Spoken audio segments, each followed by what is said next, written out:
Good afternoon and welcome to the Flash News. Let's begin.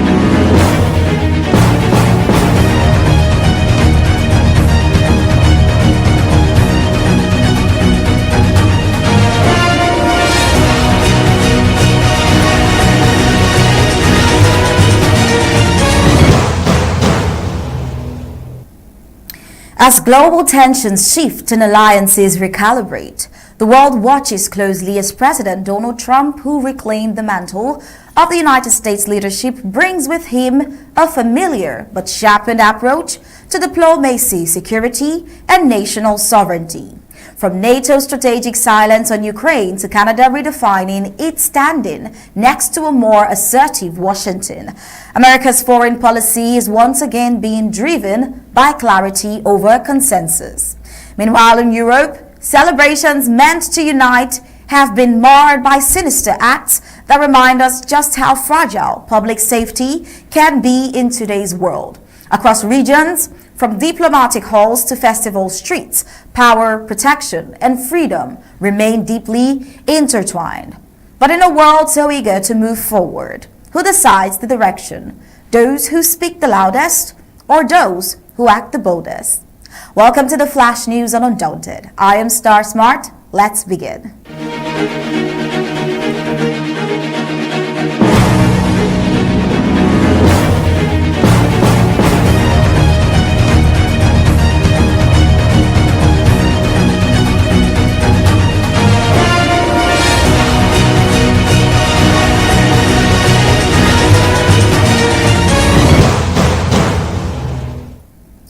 12 days of intense military confrontation between Israel and Iran have drawn to a temporary close under a negotiated ceasefire.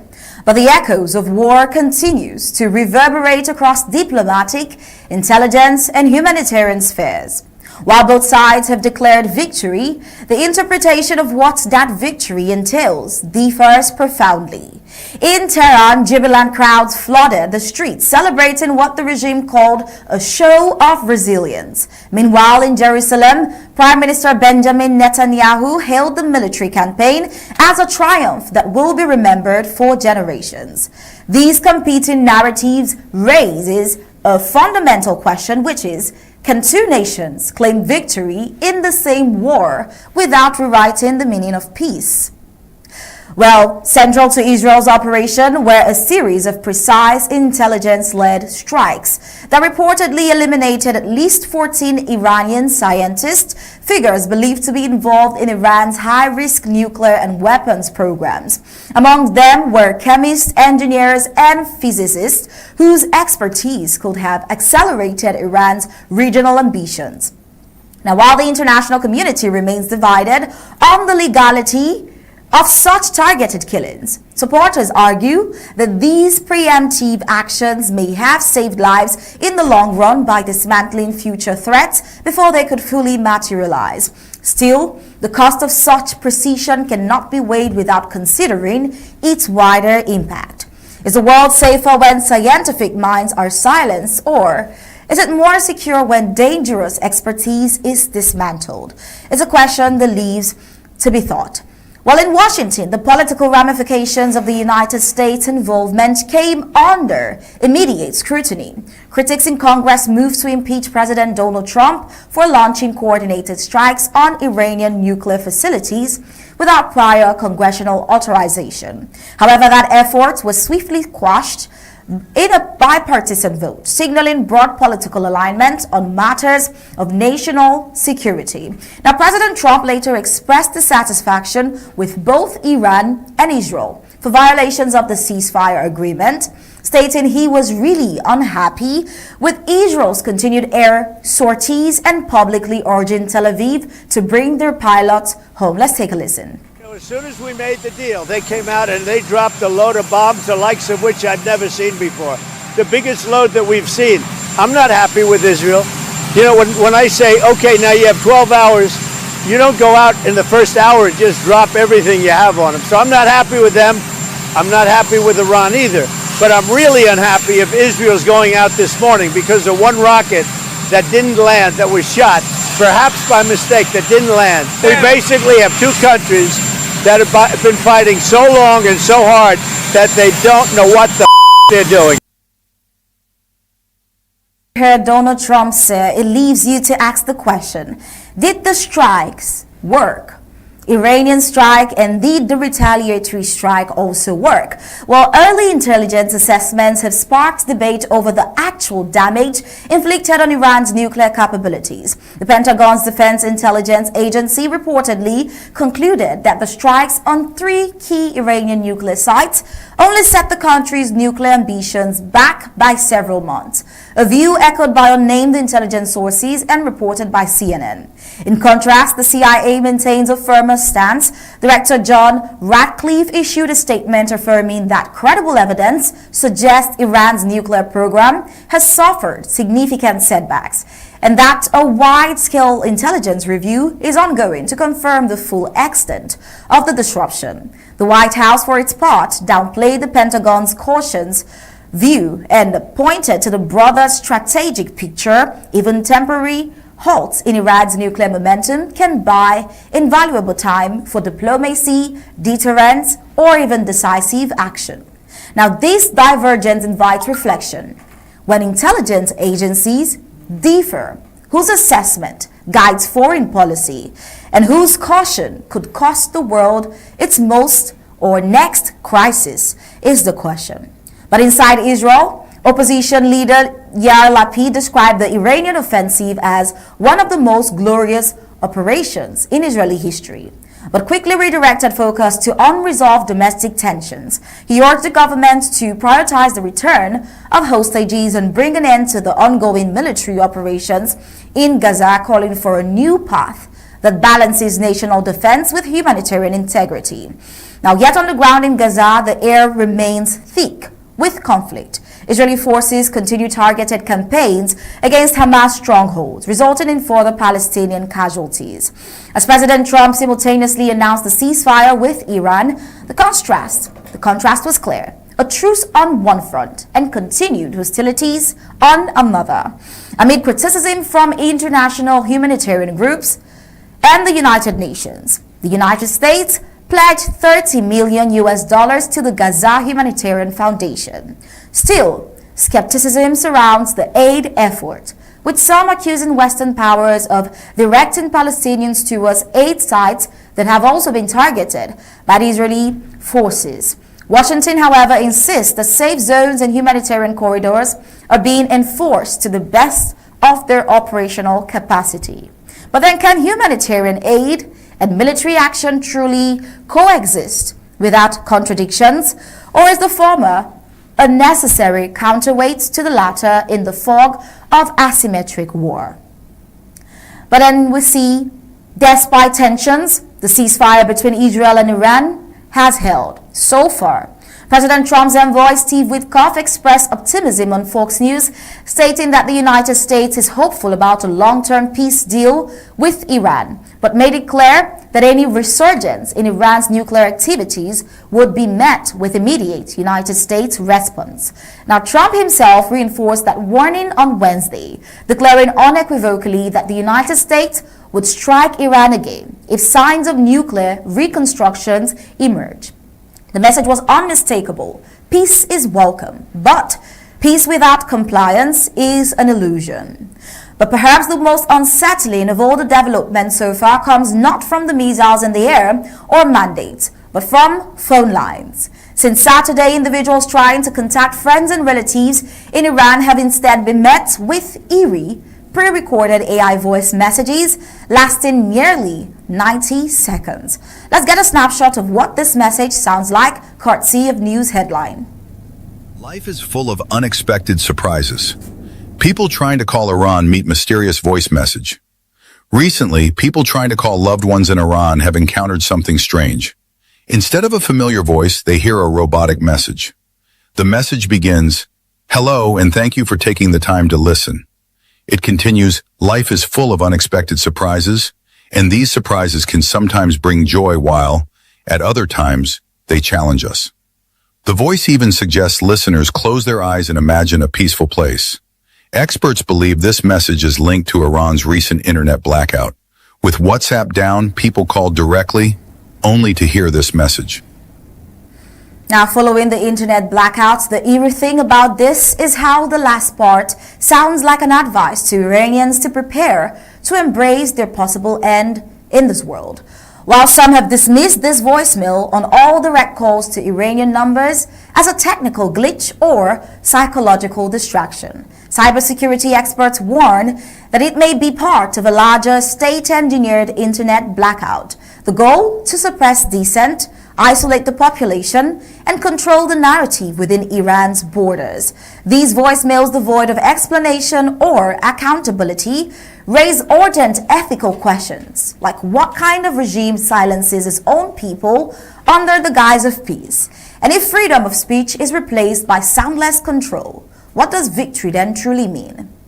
Well, as the dust settles over this short but high-stakes confrontation, one thing remains clear: the next phase of this conflict may not be fought in the skies or desert, but in the realm of perception, policy, and public opinion. For now, the ceasefire holds, but the story of peace, power, and persistence in the Middle East is far from over. Away from the war with Israel, we see the United States at its NATO summit. The NATO summit in The Hague unfolded under heightened expectations and unspoken tensions. The 32-member alliance reaffirmed its ironclad commitment to collective defense under Article 5 of the NATO Charter, a pillar of post-World War II security, but conspicuously stopped short of issuing a unified condemnation of Russia's ongoing war in Ukraine. In a joint declaration at the summit's conclusion, NATO leaders classified Russia as a long-term threat and pledged increased defense spending. Yet the absence of a clear roadmap for Ukraine's membership, which had previously been described as irreversible, raised eyebrows and drew muted criticism from some European corners.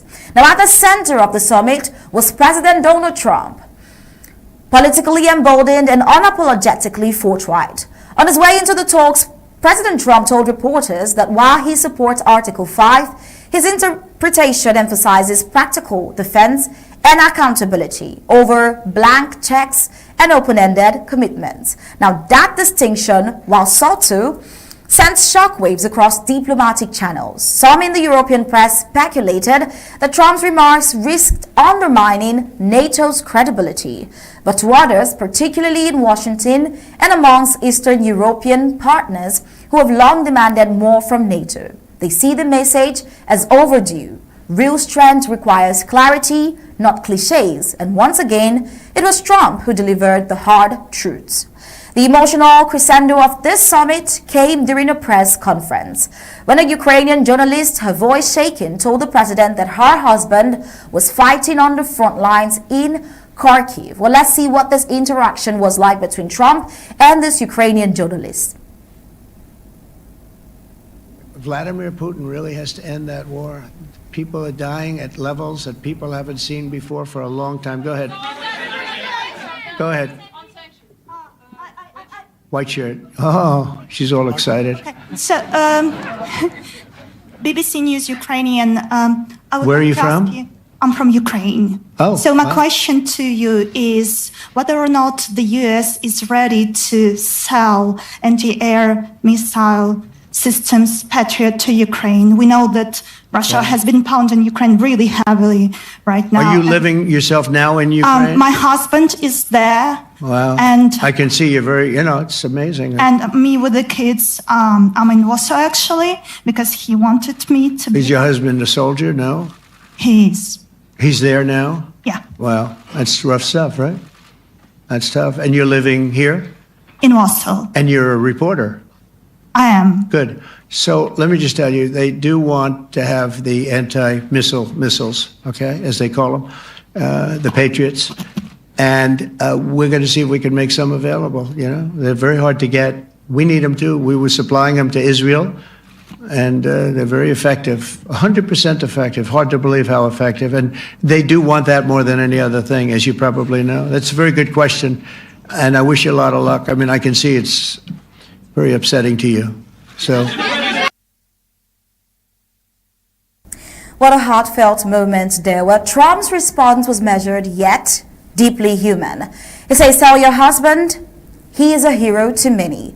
The moment, quite unscripted and sincere, cuts through the politics and reminded the world why American leadership still resonates globally. Now, is NATO stronger when everyone agrees on everything, or when a powerful member dares to challenge its silence with action? Well, still with the United States, we see in Canada a tongue-in-cheek remark by Canada's Prime Minister Mark Carney, which sparked headlines this week after he stated that it seems President Trump is no longer interested in turning us, Canada, into the 51st state. Let's take a look at this cheerful moment between the Prime Minister of Canada and President Trump.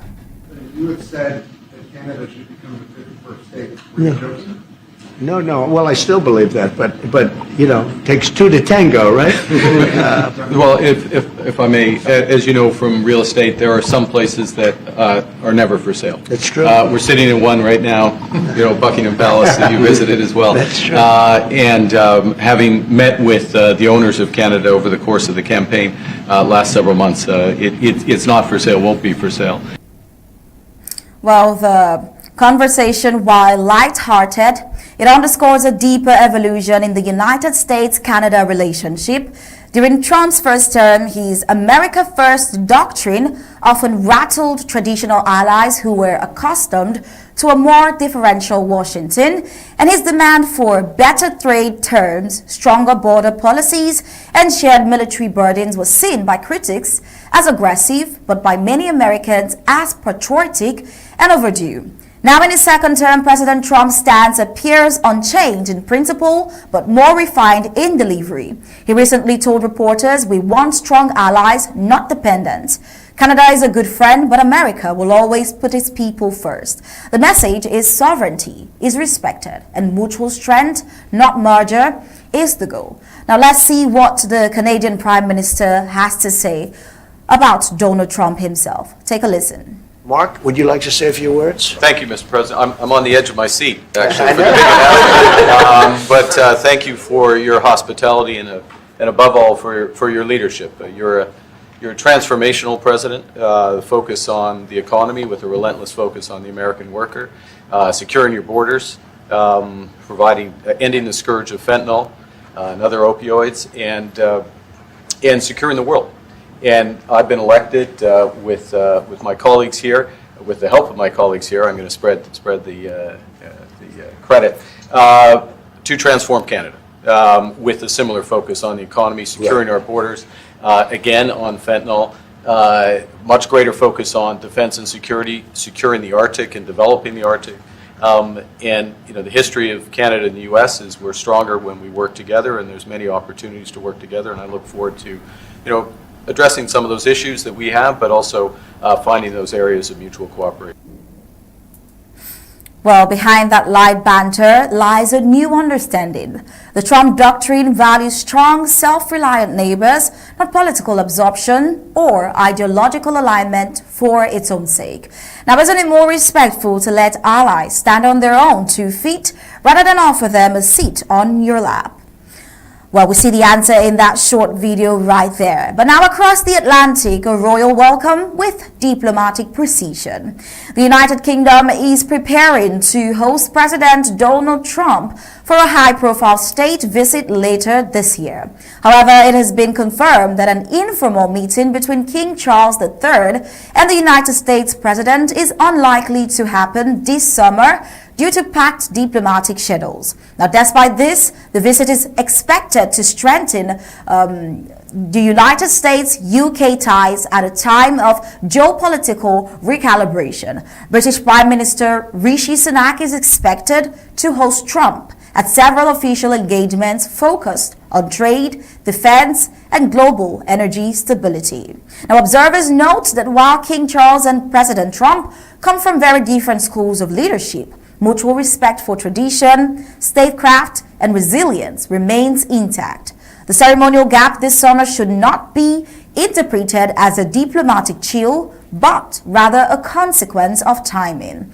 Now, for both leaders, duty comes first, even when calendars do not align.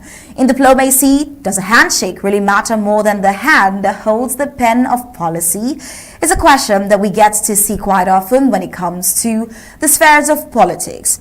But then, away from the United States and the United Kingdom, we see in a demonstration of yet another Trump-era law enforcement resolve that the FBI has added Giovanni Vicente Mosquera Serrano, known as the El Viego, to its 10 most wanted list. Serrano is an alleged high-ranking leader of Tren de Aragua, one of South America's most violent and expanding criminal organizations. Serrano's gang has been linked to cross-border trafficking, extortion, and transnational violence affecting not just Venezuela, but also Colombia, Brazil, and increasingly the southern United States. FBI officials say his inclusion on the list marks a turning point in America's strategy to treat hemispheric gang activity as a matter of national security. Now, this move reflects a broader commitment under President Trump's leadership to protect American communities from international threats. It follows the administration's efforts to expand cooperations with Latin American government in dismantling gang networks and disrupting cartel finance flows. The message from Washington is crystal clear that the United States will not wait for chaos to reach its shores before taking action. When a gang leader's power crosses borders, should justice stop at the edge of a map? Well, from Brussels to Caracas, Ottawa to London, President Trump's return to office is already reshaping how America engages with the world on its own terms, with his own voice and with a renewed mandate from the American people. Well, one could say the world is adjusting, and others might say it is remembering. While in France, we see shadows in the crowd. Mysterious Syringe attacks raising alarm in France, and we ask, what was meant to be a weekend of music, joy, and national unity quickly turning into a chilling public safety crisis across France? What is happening and why? Nearly 150 individuals have reported being pricked with syringes during a nationwide street music festival, an annual event that typically celebrates art and culture in public spaces. The wave of incidents was reported from various cities, including Paris, Lyon, Marseille, and Toulouse. Now, with victims describing sudden, stinging sensations while in a crowded area, often followed by dizziness, nausea, or anxiety. Authorities say that while no substances have been confirmed in toxicology reports so far, the possibility of date-rape drugs being administered cannot be ruled out. According to medical staff and law enforcement, most of the pricks were superficial and did not immediately endanger lives. However, the psychological trauma, the violation of bodily autonomy, and the uncertainty about long-term health implications have left many shaken. Several victims were minors, adding further layers of concern. French police have opened a nationwide investigation working with forensic teams and anti-drug units. While no perpetrators have been apprehended at this time, officials believe the attacks were coordinated or at least inspired by similar patterns, suggesting either a copycat phenomenon or a larger underground trend. Interior Minister Gerard Damanin has called for enhanced crowd surveillance measures and more robust public health protocols at future festivals. In a statement to the press, he said, "We will not allow fear and cowardice to infiltrate the soul of our cultural life. Those responsible will be found." Now, the question haunting many now is, how could such a large-scale public attack unfold in plain sight without a single arrest? Well, as the investigation continues, festival organizers and security officials are already facing pressure to review their screening and crowd control systems for future events. Meanwhile, social media platforms are filled with warnings, personal testimonies, and calls for action as citizens demand accountability and reassurance. This disturbing trend highlights a growing challenge for modern urban societies on how to safeguard joy in the age of hidden threats. While the Syringe prick may not yet point to a defined terror or drug network, their psychological impact is quite undeniable. Festivals are meant to unite people in celebration, not leave them questioning their own safety. As France reckons with these attacks, one has to ask what happens to a free society when its public spaces no longer feel safe. Authorities remain on high alert and the public waits for answers, but then from hardline diplomacy to hidden dangers in peaceful crowds. We've seen that today's headlines reveal a common thread. Leadership now demands more than presence. It demands principle, precision, and the courage to challenge comfort. And as the world takes stock, one thing is clear. America is not just participating in global affairs. It is indeed setting the tone. And with that, we've come to the end of today's Flash News. And for more information on the happenings around the home front, do stay tuned for Undaunted coming up at 8 p.m. Amba time. Thank you for joining in. Do have a pleasant day.